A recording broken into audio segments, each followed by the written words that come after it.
Hi everyone, welcome to our YouTube channel Black Diamond. तो आज मैं फिर से आप लोगों के लिए वैकेंसी से रिलेटेड अपडेट लेके आया हूँ। तो अभी चैनल को नहीं सब्सक्राइब किए हैं तो सब्सक्राइब कर दीजिए। वो लगातार वैकेंसी आ रही है और लगातार वैकेंसी से रिलेटेड अपडेट मैं आपको दे रहा हूँ। तो अगर नए हैं तो प्लीज़ यार चैनल को जरूर सब्सक्राइब कीजिएगा, क्योंकि माइनिंग सेक्टर में जितनी भी वैकेंसी आती है, चाहे वो माइनिंग की हो चाहे किसी और स्ट्रीम की हो, वो मैं वैकेंसी से रिलेटेड वीडियो बनाता हूँ। आप तक वैकेंसी पहुँचे, क्योंकि क्या होता है ना कि बाकी सेक्टर के लिए थोड़ा सा कंपटीशन कम होता है माइनिंग सेक्टर में। आप चैनल को सब्सक्राइब कर लीजिएगा तो आपको समझ में आ जाएगा। तो आज जो वैकेंसी निकाला गया है वो एक सेंट्रल गवर्नमेंट कंपनी के द्वारा है। कौन इसमें एलिजिबल है कौन नहीं है वो सब मैं बताता हूँ।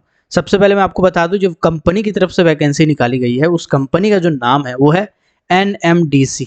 NMDC का मतलब होता है नेशनल मिनरल डेवलपमेंट कॉरपोरेशन। ठीक है, तो ये एक सेंट्रल गवर्नमेंट की कंपनी है और इसका बहुत सारा अलग अलग जगह पे माइंस है। आयरन ओर का माइंस है ना। जनरली ये आयरन ओर का माइनिंग करती है और उसके साथ साथ और भी बहुत सारी माइनिंग करती है, डायमंड तक का माइनिंग करती है ये कंपनी, है ना।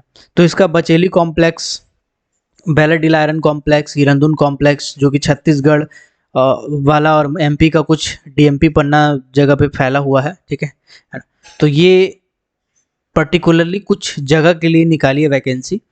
आप यहाँ तक कैसे पहुँचेंगे? सबसे पहले आपको कोई भी ब्राउजर ओपन कर लेना है। यहाँ पे आपको लिखना है NMDC कैरियर। ऐसा आप डायरेक्ट लिखेंगे, सर्च करेंगे, आपके पास जो सब डोमेन वाला पहला नंबर पे आएगा nmdc.com.on.co.in कैरियर, इसमें आपको क्लिक करना है। आपके सामने पोर्टल ओपन हो जाएगा। वो स्क्रॉल करेंगे, देखेंगे यहाँ पे लेटेस्ट नोटिफिकेशन निकाला गया, कल रात को निकाला था। आज मैं यहाँ पे डाल रहा हूँ वैकेंसी। इसमें लिखा है employment notification number 7/2023 dated 16/8/2023 for requirement of blaster grade 2 trainee. यहाँ पे नोटिफिकेशन चाहे तो देख सकते हैं, यहाँ से ही अप्लाई ऑनलाइन में क्लिक करके आप अप्लाई भी कर सकते हैं। तो फिलहाल हम लोग नोटिफिकेशन में क्लिक करते हैं। नोटिफिकेशन में जैसे ही क्लिक करेंगे नोटिफिकेशन ओपन हो जाएगा, है ना। इसके बाद देखिए नोटिफिकेशन रिसेंट है। मैं आपको पूरा डिटेल में बता देता हूँ एक एक चीज़, है ना। आपको अगर डिटेल में जानना हो तो पढ़ सकते हैं। देखिए इसका 3 पर्टिकुलर माइंस के लिए वैकेंसी निकाला गया है। एक वैकेंसी ब्लास्टर का एक पोस्ट है, ब्लास्टर जूनियर 2 ट्रेनी RS04। इसका मतलब ये हुआ कि जब आपका ज्वाइनिंग होगा तो आपको एक ट्रेनिंग पीरियड में रखा जाएगा। ठीक है, जब आपका ज्वाइनिंग हुआ तो आपको एक ट्रेनिंग पीरियड में रखा जाएगा। पहले 12 महीना कुछ और सैलरी दिया जाएगा, फिर का आगे का 6 महीना कुछ और सैलरी दिया जाएगा। देन आपको रेगुलराइज कर दिया जाएगा, यानी परमानेंट जॉब आपका हो जाएगा। आपको कोई एग्जाम देने की जरूरत नहीं, स्टार्टिंग में जो एग्जाम हो गया हो गया। इसके बाद आपको रेगुलराइज कर देगा, 19,900 आपका बेसिक हो जाएगा। मतलब काट छाट के नहीं भी तो 28-30 हज़ार आप मान के चलते हैं कि पैसा कोड़ी आएगा, मतलब पूरा जोड़ जाड़ के। ब्लास्टर जो जूनियर 2 ट्रेनी है RS04 ग्रेड का, किरुंदुल कॉम्प्लेक्स में टोटल 1 वैकेंसी है। बचेली कॉम्प्लेक्स में टोटल 2 वैकेंसी है। DMP पन्ना में टोटल 1 वैकेंसी है। इसके लिए कौन एलिजिबल है? जिसने मैट्रिक किया है यानी 10th पास किया है, या फिर जिन्होंने ITI किया है 10th छोड़ के, वो भी एलिजिबल है। ITI वालों भी 10th वाले भी, दोनों ही इक्विवेलेंट क्वालिफिकेशन में आता है, तो आप दोनों एलिजिबल हैं। साथ ही साथ आपके पास ब्लास्टर का या माइनिंग मेट सर्टिफिकेट होना चाहिए। ब्लास्टर का सर्टिफिकेट है वो भी वैलिड है, माइनिंग मेट का सर्टिफिकेट है वो भी वैलिड है।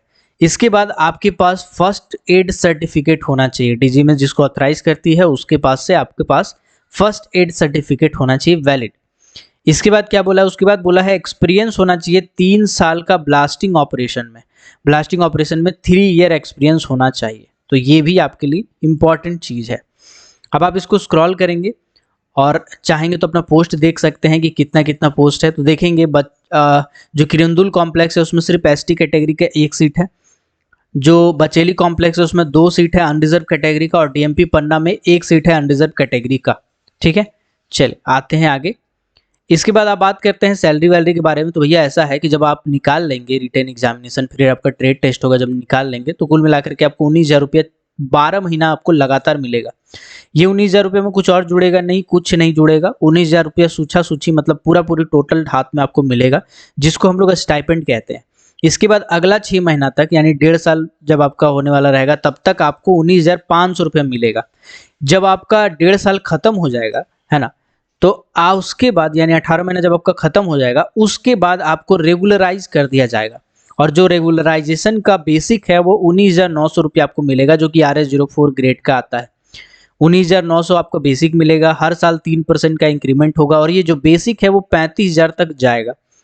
अभी ये जो बेसिक है, चूंकि सेंट्रल गवर्नमेंट की कंपनी है तो आपका बहुत सारा अलाउंसेस जुड़ता है, तो जुड़ने के बाद आप मोटा मोटी मान सकते हैं कि कम से कम 28 से 30,000 रुपये आपका स्टार्टिंग सैलरी होगा रेगुलराइज होने के बाद। मिनिमम एज इसमें 18 साल बोला है, मैक्सिमम एज की बात करें तो 30 साल बोला है। लेकिन चूंकि ये सेंट्रल गवर्नमेंट की कंपनी, इसमें सेंट्रल गवर्नमेंट के रिलैक्सेशन रूल्स लागू होते हैं, तो आप अगर ओबीसी कैटेगरी वाले हैं तो 3 साल जोड़ लीजिएगा, यानी 33 साल तक आप फॉर्म भर सकते हैं। आप अगर SC ST कैटेगरी है तो 5 साल जोड़ लीजिएगा, यानी 35 साल तक आप फॉर्म भर सकते हैं। ठीक है, चलिए अब आते हैं आगे, थोड़ा सा इसको स्क्रॉल करते हैं, आगे आते हैं। हाउ टू अप्लाई में बोला गया है कि आपको ऑनलाइन अप्लाई करना है। ऑनलाइन अप्लाई का पोर्टल जो है वो कल रात को ही ओपन कर दिया गया है, सॉरी कल दिन में ही ओपन कर दिया गया है 16/8/2023 को, और ये चलेगा 5/9/2023 तक। 5/9/2023 यानी 5 सितंबर। आपके पास अभी अच्छा खासा डेट है, आप चाहें तो अप्लाई कर सकते हैं। कोई इंक्वायरी करना हो तो यहाँ पे मेल दिया हुआ है, इस मेल में आप मैसेज करके इंक्वायरी कर सकते हैं।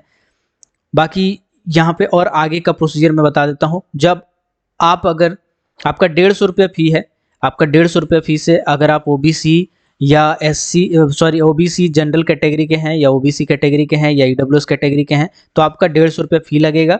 लेकिन अगर आप SC हैं, ST है, एक सर्विसमैन है और डिपार्टमेंटल कैंडिडेट है तो आपको कोई भी फी नहीं देना है। ठीक है, चलिए ऑनलाइन अप्लाई जब आप करेंगे तो आपको अपना फोटो, अपना सिग्नेचर, अपना थंब, अपना 10th वाला मार्कशीट, उसके बाद ये सब आपको स्कैन करके, कास्ट सर्टिफिकेट, ये सब स्कैन करके आपको रख लेना है, कैटेगरी सर्टिफिकेट, है ना, ताकि आप जब फॉर्म भरेंगे तो आपको अपलोड करना पड़ेगा। अब पूरा प्रोसीजर क्या है मैं बता देता हूँ। भाई साहब देखो, ऐसा है, आप ऑनलाइन अप्लाई करेंगे, अप्लाई करने के बाद आपको सक्सेसफुल आपका रजिस्ट्रेशन हो चुका है ऐसा मेल आ जाएगा। इसके बाद इसका रिटन एग्जामिनेशन होगा, रिटन टेस्ट होगा, मतलब कि ये है कि MCQ टाइप का ही होगा, लेकिन ये आपका पेपर बेस्ड होगा, जिसको हम लोग कहते हैं OMR बेस्ड। इसका ऑफलाइन एग्जामिनेशन ही होता है। इसमें थोड़ा सा अच्छाई भी है, खराबी भी है, मैं बता देता हूँ। ज़्यादातर देखा गया है जो NMDC का एग्ज़ाम होता है वो काफ़ी टाइम के बाद होता है। आज अगर आप फॉर्म भर रहे हैं तो कोई गारंटी नहीं है कि कल एग्ज़ाम हो, 1 महीना बाद हो, 2 महीना बाद हो, 6 महीना बाद हो, साल भर बाद हो। ठीक है, इसके बाद NMDC आपका एडमिट कार्ड मेल भी करती है, प्लस आपके घर पे भी भेजती है। तो आपको ये चीज़ भी ध्यान देना है कि जो आप एड्रेस उसमें फिल करेंगे वो प्रॉपरली फिल करेंगे, ताकि एडमिट कार्ड अगर मेल में किसी कारण से नहीं आया या स्पैम फोल्डर पे चला गया या कुछ इनसिक्योरिटीज़ के कारण जीमेल ईमेल में सही से नहीं जा पाया, तो फिर आपका घर पे जो एडमिट कार्ड आएगा उसके जरिए भी आप जा सकते हैं एग्ज़ाम देने। इसका जो एग्ज़ाम सेंटर पड़ता है वो बचेली कॉम्प्लेक्स, दंतेवाड़ा, मतलब उसी लोकेलिटी में पड़ता है। कुल मिलाकर के जहाँ जहाँ NMDC है उसी जगह पे आपका सेंटर पड़ेगा, आपको कोई अलग से सेंटर नहीं दिया जाएगा। जब आप MCQ एग्जामिनेशन दे देंगे, रिटर्न एग्जामिनेशन दे देंगे, तो रिटर्न एग्जामिनेशन टोटल होगा 100 नंबर का। कितना नंबर का होगा? 100 नंबर का। इस 100 नंबर में आपको पासिंग मार्क्स से 40 नंबर फॉर अनरिजर्व कैटेगरी, कम से कम 40 नंबर आपको लाना है। ठीक है, अगर आप इसमें पास कर जाते हैं तो फिर कंपटीशन को देखते हुए 1:3 रेशियो में बुलाया जाएगा ट्रेड टेस्ट में। ट्रेड टेस्ट क्या होता है, कैसे होगा, मैं बताता हूँ, और एग्जाम का सिलेबस क्या है वो भी मैं डिटेल में बताता हूँ। समझो पहले, 40 नंबर आप ले आए, उससे ज़्यादा ले आए, मतलब कोशिश कीजिएगा ज़्यादा से ज़्यादा लाने का, क्योंकि कंपटीशन ज़्यादा भाई साहब छट जाएगा तो दिक्कत हो जाएगा। लेकिन इतना कंपटीशन इसमें नहीं है, ये चीज़ आपको थोड़ा सा बेनिफिट मिलेगा। ठीक है, तो 1:3 रेशियो पे आपको बुलाया जाएगा, यानी कि अगर 1 सीट है तो 3 बच्चा को बुलाया जाएगा, है ना, 3 सीट है तो 9 बच्चा को बुलाया जाएगा। इसका ट्रेड टेस्ट लिया जाएगा। ट्रेड टेस्ट मतलब कि फील्ड में आपको ब्लास्टिंग करा के, ब्लास्टिंग करके दिखाना पड़ेगा, बहुत सारा ब्लास्टिंग का मटेरियल होगा, उसको बताना पड़ेगा। ये जो ट्रेड टेस्ट है वो क्वालिफाइंग नेचर का होगा, मतलब बस आपको पास करना है, इसमें कोई अच्छा खासा स्कोर नहीं करना है। ठीक है, आपको खाली पास करना है। तो पास वही कर पाएंगे जिनके पास तजुर्बा होगा, क्योंकि वहाँ पे बहुत गणमान्य लोग खड़े होंगे, तो उनको जब आपको बताना होगा तो वो समझ जाएंगे कि भाई साहब आपका तजुर्बा है, एक्सपीरियंस है, नहीं है, ना एक्सपीरियंस रहेगा तो आप पास कर सकते हैं। बहुत ही आसान होता है ट्रेड टेस्ट, कुछ हार्ड नहीं है। रिटन टेस्ट में थोड़ा सा आपको ध्यान देना है। रिटन टेस्ट का क्या सिलेबस है वो मैं आपको बताता हूँ। देखो ऐसा है, रिटन टेस्ट टोटल आएगा 100 क्वेश्चन, एग्जाम होगा 90 मिनट का। ठीक है, एग्जाम होगा OMR based, paper based exam आपका होगा, जिसमें से सब्जेक्ट नॉलेज का मतलब होता है कि माइनिंग से रिलेटेड आपका 30 क्वेश्चन होगा, 30 मार्क्स का। जनरल नॉलेज से रिलेटेड आपका 50 क्वेश्चन होगा, 50 मार्क्स का। और न्यूमेरिकल एबिलिटी से रिलेटेड आपका 20 मार्क्स होगा। ठीक है, तो ये आपका मिनिमम, ये आपका मार्क्स होगा। टोटल मिला के आप देखेंगे तो 100 नंबर का आपका एग्जाम होगा। नेगेटिव मार्किंग नहीं है इसमें, नेगेटिव मार्किंग का कोई झंझट नहीं है, आप तुक्का उक्का मार सकते हैं। तो ये आपका एग्जाम पैटर्न है। जब आपका हो जाएगा तो ट्रेड टेस्ट में बुलाएगा, ट्रेड टेस्ट में बुलाए जाने के बाद अगर आपका सिलेक्शन हो जाता है तो फिर आपका डॉक्यूमेंट वेरिफिकेशन होगा, देन आपका ज्वाइनिंग होगा। तो आप अच्छे से तैयारी करेंगे, अगर क्योंकि इसके लिए आप एलिजिबल हैं इस पोस्ट के लिए, तो आप बहुत अच्छे से तैयारी कीजिएगा। आपको दिख के लग रहा होगा कि बहुत ही कम वैकेंसी है, एगो दूगो वैकेंसी में क्या होगा, तो मैं एक बात बताता हूँ आपको। जिस टाइप से यहाँ कंडीशन रखा गया है कि experience in 3 year in a blasting operation, यहाँ ब्लास्टिंग ऑपरेशन लिखा है, यहाँ पे ये नहीं बोला है सुपरवाइजरी एक्सपीरियंस, यानी कि अगर आप माइनिंग मेट सर्टिफिकेट वाले भी होंगे और ब्लास्टिंग करते हैं तभी आप अप्लाई कर सकते हैं। अगर आप ब्लास्टिंग और ब्लास्टिंग करते हैं तभी अप्लाई कर सकते हैं। तो जो कंडीशन लिखा है उसके हिसाब से थोड़ा सा फुलफिल कम होता है, तो इसमें कंपटीशन कम रहने वाला है, ज़्यादा नहीं रहेगा, कम कंपटीशन रहेगा, लेकिन फिर भी आप फाइट जरूर करेंगे। तो मिलते हैं अगले किसी और वीडियो में। आई होप ये वीडियो आपको पसंद आया होगा। चैनल को सब्सक्राइब जरूर कीजिएगा, वीडियो को लाइक कर दिया कीजिए, अगर आपके काम का है या आपके किसी दोस्त के काम का है तो उसको शेयर जरूर कीजिएगा। तो मिलते हैं ऐसे किसी और वीडियो के साथ, तब तक के लिए keep watching, keep supporting, till then जय हिंद।